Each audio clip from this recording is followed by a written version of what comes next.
Hi there everybody, today we're going to look at angles in triangles and quadrilaterals. Alright, so first things first, angles in a triangle add up to 180. Alright, angles in a triangle add up to 180, and if you're going to try and find a missing angle in a triangle and the two known angles, then of course it's going to be 180, take away the two that you've currently got. And you've got to look out for these. It's amazing how many times you're going to go through something like this, and then when the questions get a little bit more tricky, you forget this rule. Alright, but it's there and it's always there. So angles in a triangle add up to 180 degrees. Okay, so relatively straightforward.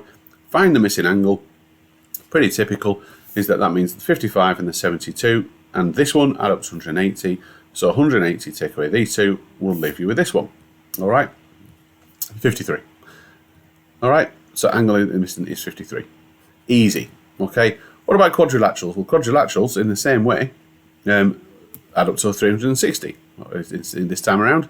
Effectively, it's like two triangles put together, so hence it's going to be 360. These are two ones that you're obviously expected to know quite comfortably. There are other angles in other shapes, so please look at angles in polygons if you want to figure out, well, what if it's not a 3 or 4 sided shape. But angles in quadrilaterals are up to 360, and some of them you will know for obvious reasons. Like a square, for example, obviously you've got on a rectangle because they've got 4 90-degree angles, or 4 right angles, which is why it adds to 360.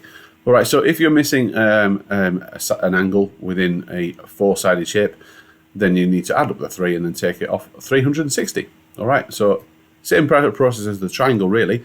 I'm going to add those 3 together, so the 93, 85, and 51, and then take them off 360 degrees, and that's going to give me my final answer. So the missing angle is 131. All right, so this is essentially very, very straightforward stuff.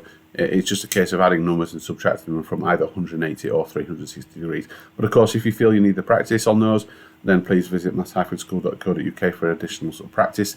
But of course, you're more than welcome to visit the video to remind yourself at any time. Thanks for listening.